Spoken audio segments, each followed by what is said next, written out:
आबाद में हो, उनके लिए बड़ी दिक्कत पेश आएगी। और अगर नाम उनका नहीं आएगा तो फिर उनको वोट डालने का इख्तियार नहीं मिलेगा। और फिर ये जो एक्सरसाइज को इलेक्शन कमीशन खुद अपने उसमें नोटिफिकेशन में कह रहा है कि ईआरओ और ईआरओ सिटीजनशिप एक्ट 1955 में कॉम्पिटेंट अथॉरिटी को बोल सकता है। अब जिसका नाम नहीं आएगा वो तो अपना वोट भी खो देगा, उसकी लाइवलीहुड का भी उसको एक नुकसान हो जाएगा। तो ये सब बातें हमने उनके सामने रखी। बहुत देर तक हमारी मीटिंग हुई।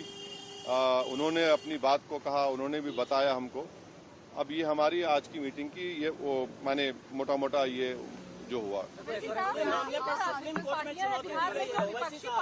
एक के बाद एक पहले मैडम को। विपक्षी पार्टियां जो दूसरी है वो सुप्रीम कोर्ट पहुंच गई है इसी मुद्दे को लेकर। कह रही कि एफआईआर जो है वो कहीं न कहीं इस वजह से भी किया जा रहा है ताकि बीजेपी को फायदा हो सके। वहाँ नोटिस इशू किया 10 तारीख के लिए। अब हमारी पार्टी में भी हम बैठ के बात करेंगे और इस पर क्या फैसला लेंगे। मगर हमारा एक ही है कि आप इतने कम टाइम में एक्सरसाइज कैसे कर पाएंगे। बहुत टाइम कम है। एसआईआर में भाई जो लोग जो अपना एड्रेस चेंज कर लिए उनको क्यों आप पूछ रहे हैं बर्थ सर्टिफिकेट। माइग्रेशन होता है, अब क्या करेंगे वो लोग।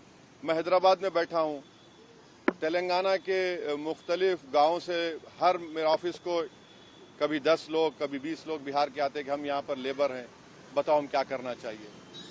अब उनके पास पैसे भी नहीं है वापस जाने बिहार को। परेशानी वो होगी क्योंकि लॉ तो बोल रहा है कि उनको रहना पड़ेगा वहां पर।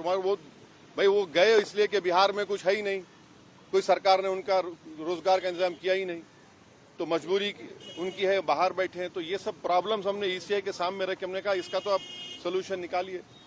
चुनाव आयोग ने क्या भरोसा दिया आपको? काफी अब चुनाव आयोग खुद बोलेगा, मैं क्यों बोलूंगा चुनाव आयोग की तरफ से, क्योंकि वो तो अंदर से आप आश्वस्त नहीं आश्वस्त सवाल नहीं। देखिए हमने ये सब जो बातें आपके सामने रखी हैं, जो पॉइंट्स हमने सामने रखी हैं, उनके सामने जाके बोला हमने कि ये प्रैक्टिकल डिफिकल्टीज हैं।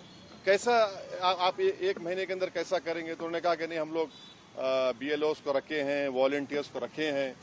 तो ये है कि जल्दबाजी में अगर 15-20% लोगों के नाम भी मिस हो गए और फिर आप देखिए मिस जब हो जाएंगे तो उसका सिटीजनशिप का मामला हो जाएगा। ये तो आप वही तो आसाम का डिओटर हो जाएगा फिर। तो ये अप्रीहेंशन है, ये जेन्युइन अप्रीहेंशन है। सर बिहार कानून व्यवस्था को लेकर बांग्लादेशी रोहिंग्याओं को निकालने के लिए एसआईआर है। अरे देखिए फिर 2024 में किसको वोट डालने दिया आपने? 24 में आपने वोट दिया, मैंने वोट डाला बिहार में।